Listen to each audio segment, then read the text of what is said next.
सुंदर JD law education में आपका स्वागत है। Friends, welcome back to another video. आज की वीडियो में हम आर्टिकल 16 ऑफ इंडियन कॉन्स्टिट्यूशन की बात करेंगे, जो कि इक्वल अपॉर्चुनिटी की बात करता है। देखिए, आज हम क्या क्या पढ़ने वाले हैं इसके अंदर। इक्वालिटी इन पब्लिक एम्प्लॉयमेंट और equal chance for every citizen in government jobs, no discrimination on unfair grounds, exception for social justice. तो ये जो सारी चीज़ें हैं, इनको बारी बारी में हिंदी में और सिंपल भाषा में समझेंगे, क्योंकि इसके अंदर देखिए रिजर्वेशंस की भी बात आती है। देखिए, जो आर्टिकल 16 है वो देखिए कैसे कैसे बटा हुआ है। 16 क्लोज 1 और 16 क्लोज 2 जो कहता है जनरल रूल्स ऑफ इक्वालिटी की बात करता है, ठीक है। और 16 क्लोज 3 जो है रेसिडेंस की एक्सेप्शन बताता है। और 16(4) क्या करता है, देखिए सीरीज़ है उसमें, वो रिजर्वेशन और प्रमोशन की बात करता है। तो इनको सबको डिटेल में समझेंगे हम। और सेक्शन जो आर्टिकल 16 क्लोज 5 है रिलीजियस ऑफिसेस की बात करता है। और 16 क्लोज 6 EWS कोटा, जो कि नई चीज़ है, उसकी बात करता है। उसके बाद में हम काफ़ी जो है केस लॉज की बात करेंगे। तो स्टार्ट करते हैं। 16 क्लोज 1 से स्टार्ट करते हैं। देखिए, जो कि जनरल रूल है, कहता है there shall be equality of opportunity for all citizens in matters relating to employment और appointment to any office under the state. तो देखिए, जितने भी गवर्नमेंट ऑफिस रहेंगे, जितनी भी चीज़ें रहेंगी, उनमें जो है हर व्यक्ति के लिए क्या है, इक्वल अपॉर्चुनिटी है। जितने भी सिटीजन्स हैं इंडिया के, उन सभी के लिए एम्प्लॉयमेंट में, अपॉइंटमेंट में क्या है कि इक्वल अपॉर्चुनिटी है। तो ये अप्लाइज ओनली टू, देखिए सिटीजन्स होता है, ना कि फॉरनर्स के लिए, ठीक है। विदेशी यहाँ पे आके नहीं कह सकते कि हमें भी इक्वल अपॉर्चुनिटी है, ठीक है। रिलेट्स टू एम्प्लॉयमेंट और अपॉइंटमेंट्स, या तो देखिए एम्प्लॉयमेंट रहेगा या फिर क्या रहेगा, अपॉइंटमेंट रहेगा, जिसमें कि इक्वल अपॉर्चुनिटी मिलेगी, या तो उसके अपॉइंटमेंट में या फिर एम्प्लॉयमेंट में। और must be an office under the state government. तो कहाँ की बात है, देखिए प्राइवेट कंपनीज की बात नहीं कर रहे हैं हम, बात कर रहे हैं कहाँ की, जो गवर्नमेंट डिपार्टमेंट्स रहेंगे, वो गवर्नमेंट सेक्टर के अंदर की बात हो रही है। समझते हैं इसको। इजी एग्जांपल है, if the Indian railway announces 1000 vacancies, every eligible Indian citizen has the right to apply.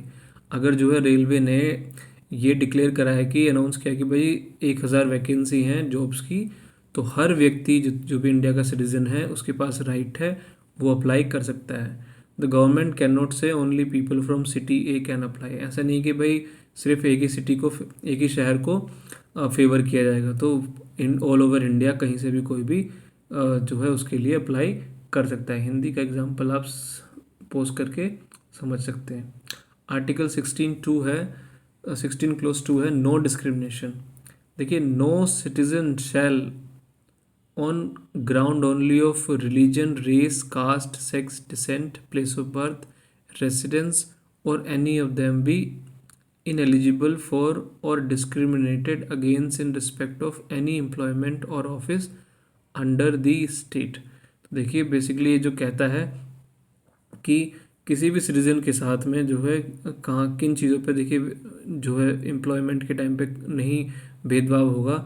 उसके धर्म, रिलीजन के नाम पर, रेस के नाम पर, उसकी कास्ट, सेक्स, वो कहाँ का डिसेंट है, प्लेस ऑफ बर्थ उसका कहाँ का है, और कहाँ उसका रेजिडेंस कहाँ पर है, इन सब में ही कोई भी उसके साथ डिस्क्रिमिनेशन नहीं होगा, ठीक है। तो ये जो प्रोहिबिटेड ग्राउंड्स हैं उनकी लिस्ट है ये, ठीक है। रिलीजन, रेस, थोड़ा सा इसमें नीचे कट के आ रहा है क्योंकि मैंने ये PPT से इसको PDF में कन्वर्ट किया है, तो थोड़ा सा दिक्कत हो जाती है। कास्ट पे, सेक्स पे, और डिसेंट, प्लेस ऑफ बर्थ और रेसिडेंस पे, ठीक है। अंडरस्टैंड, इसको समझते हैं जरा। आर्टिकल 16 क्लोज 2 के सिंपल एग्जांपल में, a government office can not reject a candidate simply because they were born in different state और belong to a specific religion. तो वो ऐसा नहीं कर सकते कि भाई आप जो है किसी एक पर्टिकुलर स्टेट के हैं इसलिए हम आपको नहीं रखेंगे, या आप पर्टिकुलर किसी धर्म के हैं इसलिए हम आपको नहीं रखेंगे। तो ये क्या रहेगा, ये इसका वायलेशन रहेगा। अब देखिए, आर्टिकल 16 क्लोज 3 है, जो कि रेसिडेंस की एक्सेप्शन की बात करता है।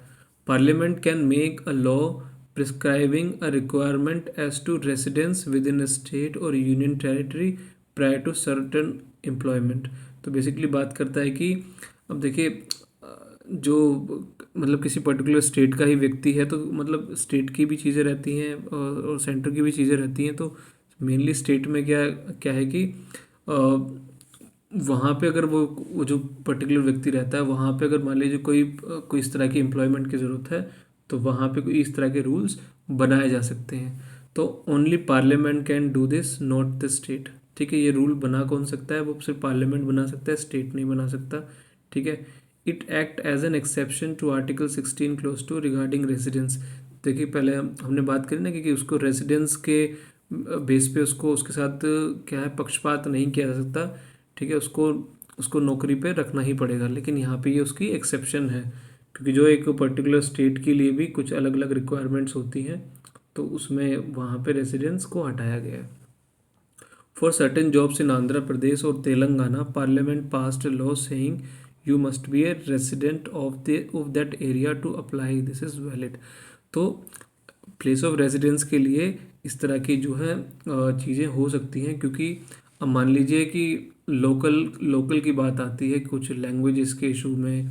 ठीक है, तो अब कुछ ऐसी जॉब्स हैं जो कि मान लीजिए जैसे आंध्र प्रदेश और तेलंगाना का यहाँ पे एग्जांपल दिया है, तो पार्लियामेंट ऐसा कह सकता है कि जी वहाँ के ही लोग जो हैं वही अप्लाई करें।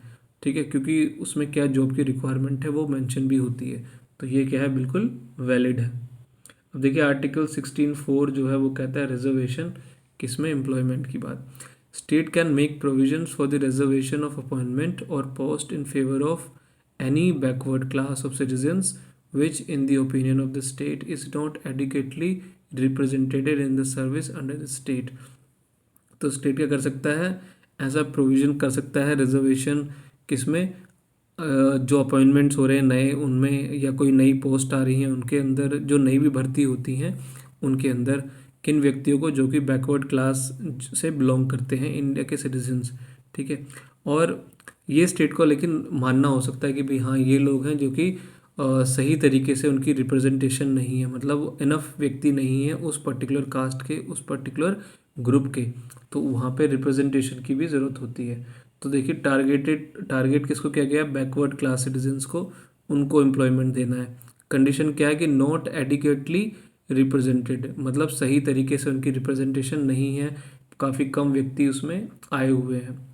अंडरस्टैंडिंग आर्टिकल 16 क्लोज 4, उसका एक एग्जांपल समझ लेते हैं। If the government feels that the OBC community has very few government jobs compared to their population, it can serve seats for them to ensure balance। तो जो government को अगर लगता है कि देखिए ओबीसी कम्युनिटी के जो व्यक्ति हैं उनको काफ़ी जो है कम जॉब्स मिली हुई हैं इस गवर्नमेंट सेक्टर्स के अंदर, तो उनकी रिप्रेजेंटेशन बढ़ाने के लिए जो स्टेट है जो जो या फिर सेंटर है वो क्या कर सकता है, उनके लिए सीट्स को रिजर्व कर सकता है, ताकि ये जो इनजस्टिस है उसको बैलेंस किया जा सके। देखिए केस लो है इसके अंदर, Indira Sahni versus union of India. Fact है इसके अंदर, इसको मंडल कमीशन केस भी कहते हैं, हमने पिछले आर्टिकल में भी इसका जिक्र किया था।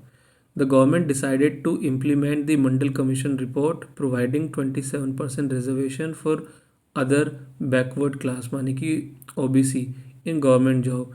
तो गवर्नमेंट ने डिसाइड किया कि जो मंडल कमीशन की रिपोर्ट थी कि भाई 27% रिजर्वेशन किसको देनी चाहिए? ओबीसी कास्ट को देनी चाहिए गवर्नमेंट जॉब्स के अंदर। This led to nationwide protest and challenges in the supreme court. तो जिसकी वजह से काफ़ी हंगामा हुआ और पूरे देश के अंदर काफ़ी जो है इसको लेके प्रोटेस्ट वगैरह हुए, और उसके बाद में सुप्रीम कोर्ट में चैलेंज भी किया गया इसको। तो इशू क्या था? Is the 27% reservation for OBC constitutionally, जो कॉन्स्टिट्यूशनैलिटी है उसकी वो वैलिड है कि नहीं है? Can reservation be based on caste? Does it violate the 50% limit? तो ये पूछा गया कि भाई क्या 27% रिजर्वेशन जो है क्या मतलब संविधान के हिसाब से क्या वो सही है कि नहीं है? क्या रिजर्वेशन जो है कास्ट के बेसिस पे दी जा सकती है? और क्या ये जो 50% की जो लिमिट है क्या उसका वायलेशन है या नहीं है? तो देखिए जजमेंट में क्या कहा गया, देखिए वैलिड बताया गया 27% रिजर्वेशन को फॉर ओबीसीज, उसको कहा कि बिल्कुल वैलिड है। उसके बाद में क्रीमी लेयर की बात हुई कि जो रिच, जो कि एडवांस्ड, बेसिकली जो जो लोग जिनकी कंडीशंस काफ़ी इम्प्रूव हो चुकी है ओबीसी कम्युनिटीज़ के, तो उनके लिए कहा गया कि भाई उनके लिए क्रीमी लेयर्स बना दी गई कि इन व्यक्तिस को मतलब वो लोग इसके लिए एलिजिबल नहीं रहेंगे अगर नेक्स्ट टाइम कोई भी जॉब अपॉर्चुनिटी आती है तो। नो प्रमोशन, ठीक है, reservation applies only to initial appointments not promotion, overruled later, ठीक है, बाद में इसको ओवर रूल कर दिया गया था, लेकिन पहले ये बोला गया कि प्रमोशन के अंदर रिजर्वेशन नहीं है, ठीक है ना, जब भी प्रमोशन होगा तो वो रिजर्वेशन के हिसाब से नहीं रहेगा। देखिए कैप लगाई गई, total reservation can not exceed 50%, कहा गया कि भाई 50% से ज़्यादा नहीं रिजर्व सीट्स कर सकते आप। अब देखिए अब इसके अंदर 4A क्लोज आया प्रमोशन, जबकि मैंने कहा कि वो ओवर रूल हो गया था पिछली जजमेंट का। State can provide reservation in matters of promotion with consequential seniority for scheduled caste and scheduled tribe if they are not adequately represented। तो देखिए स्टेट क्या कर सकता है कि अब जो रिजर्वेशन है वो प्रमोशन के टाइम पे भी दे सकता है, क्योंकि किस बेसिस पे, जो कि क्या था, कॉन्सिक्वेंशियल सीनियरिटी पे जो था उसके ऊपर, जो SC और ST कैटेगरी के लोग हैं उनको अगर सही तरीके से रिप्रेजेंटेशन नहीं मिल रही है हायर पोस्ट पे, तो उनको ये मतलब प्रमोशन में भी रिजर्वेशन दी जा सकती है। तो इसको ऐड किया गया था, added by 77th amendment 1995 to overcome Indra Sawhney judgement, क्योंकि उसके अंदर मना कर दिया था कि भाई प्रमोशन रिजर्वेशन में जो है, जो मतलब प्रमोशन के टाइम पे रिजर्वेशन नहीं है, तो उसका ये जजमेंट का ये वाला जो पार्ट था उसको ओवर रूल कर दिया। अब इंक्लूड करता है देखिए consequential seniority added by 85th amendment, तो इसमें कॉन्सिक्वेंशियल सीनियरिटी को ऐड किया गया, ठीक है, सीनियर्स के बेसिस पे। एग्जाम्पल है, if an SC officer is promoted to a higher rank earlier due to reservation they will become senior to a general category officer who join before them but was promoted later. तो देखिए इस example को एक बार ज़रा तोड़ के समझते हैं। देखिए बेसिकली कहता है कि देखिए अब मान लीजिए जब SC कैटेगरी के व्यक्ति को प्रमोट किया जाएगा, तो ऐसे केस में क्या हो सकता है कि जो पहले से उससे पहले जो भर्ती थी जो कोई जनरल कैटेगरी के व्यक्ति की, अब जब इसको प्रमोट किया जाएगा तो हो सकता है कि ये क्या है, इसकी हायर रैंक रहे उससे, ठीक है, उसमें उसका ये सीनियर कहलाएगा, जो कि जिसको प्रमोट किया गया किसमें बाद में किया गया था। तो ये जो चीज़ है इसके अंदर, तो देखिए इसकी केस लो समझते हैं। Mister Nagaraj versus union of India, fact क्या था, petitioner challenged the 77th and 81st and 85th constitutional amendment which allowed reservation in promotion and carry forward rules. तो इसके अंदर 77th, 81st, 85th अमेंडमेंट्स को जो है चैलेंज किया गया है, जिसमें रिजर्वेशन को प्रमोशन के अंदर लाया गया और कैरी फॉरवर्ड रूल्स को भी चैलेंज किया, ठीक है। तो do these amendments violate the basic structure of the constitution and the article 14। तो इसमें बोला गया कि भाई क्या ये जो है बेसिक स्ट्रक्चर को वायलेशन में है, बेसिक या फिर जो इक्वालिटी है आर्टिकल 14, क्या उसका वायलेशन है या नहीं है।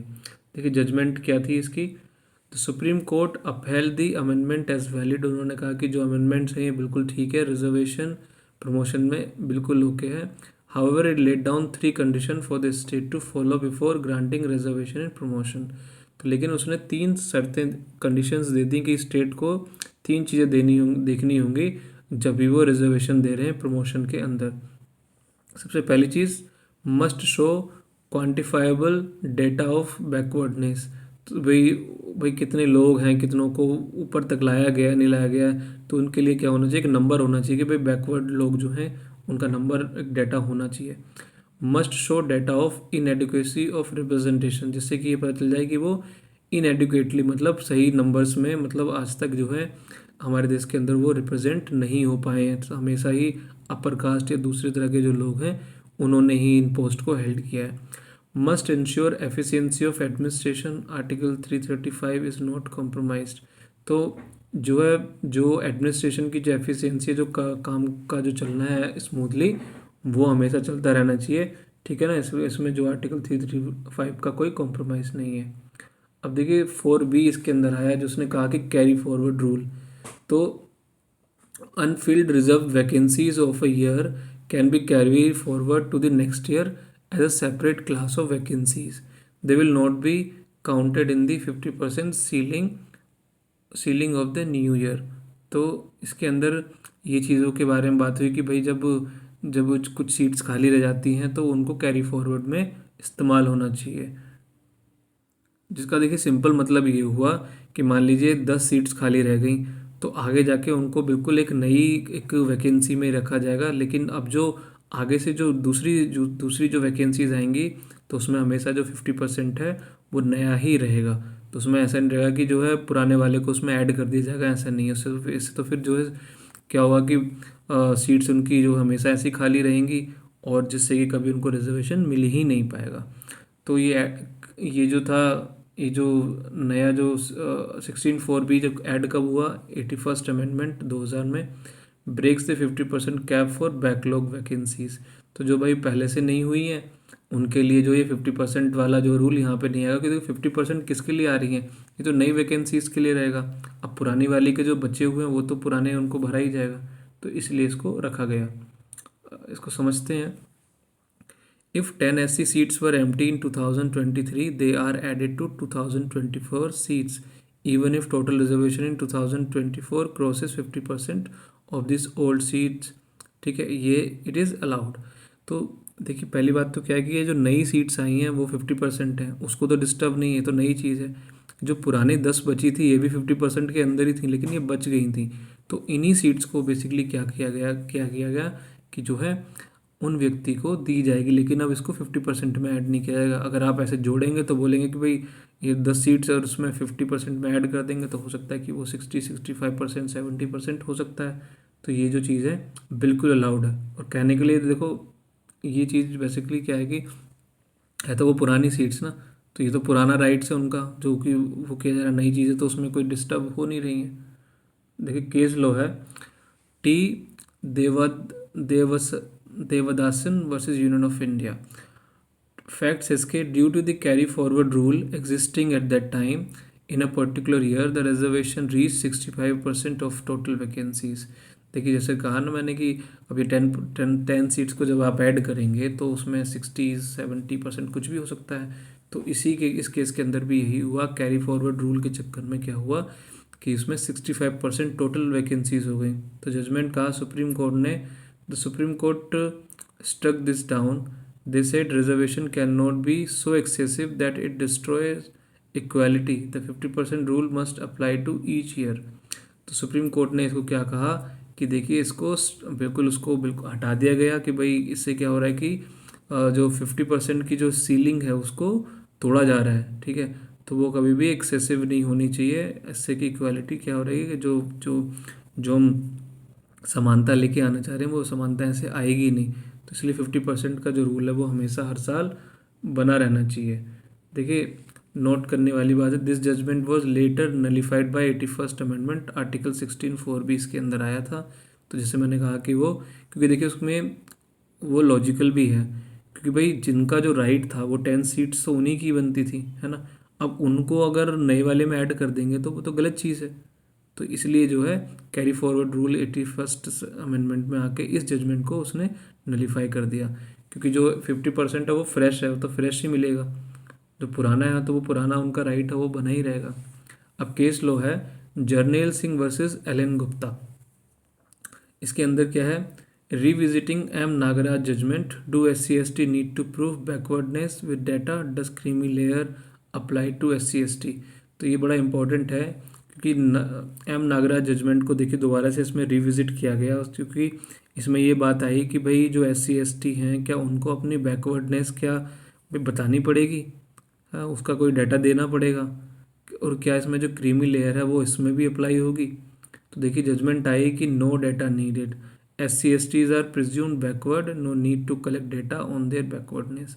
तो SC/STs को क्या है, वो माना जाता है कि वो बैकवर्ड हैं, उनके लिए कोई डाटा कलेक्ट करने की ज़रूरत नहीं है, क्योंकि ये बात तो बिल्कुल ही इतनी छुआछूत और पता नहीं क्या क्या चीज़ें हैं, तो वो तो खुद अपने आप में ही एविडेंट रही हैं। तो जिसके लिए कोई डाटा की ज़रूरत है भी नहीं। कहीं पे भी चले जाओ, किसी भी स्टेट में बड़े से बड़े शहर में चले जाओ, ये कास्ट आपको आज भी दिख जाएगी, छुआछूत चीज़ें आज भी दिख जाती हैं।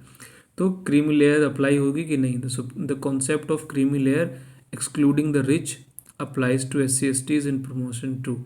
तो ये जो क्रीमी लेयर है जो रिच हैं उनके लिए प्रमोशन में अप्लाइड है। ठीक है, तो अब आगे जरा चलते हैं। आर्टिकल 16(5) है, रिलीजियस ऑफिस के बारे में बात करता है। A law can provide that the incumbent of an office in connection with the affairs of religious institutions shall be a person professing that particular religion। तो इसमें लॉ कहता है कि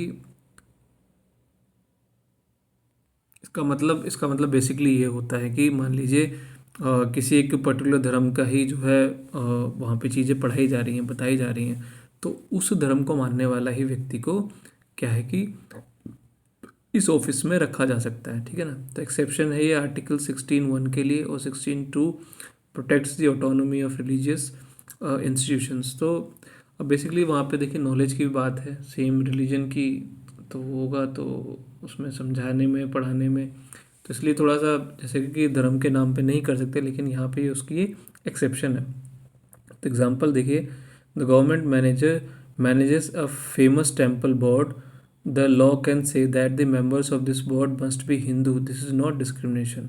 अब देखिए ये जो मंदिर की बात है, तो यहाँ पे जो मेंबर्स हैं उस फेमस टेम्पल बोर्ड के, तो ये रूल बन सकता है कि भाई जो उसके जो मेंबर्स होने चाहिए वो सिर्फ हिंदूज होने चाहिए, तब ये कोई डिस्क्रिमिनेशन नहीं है। तो ऐसी मुस्लिम्स के लिए भी हो सकता है।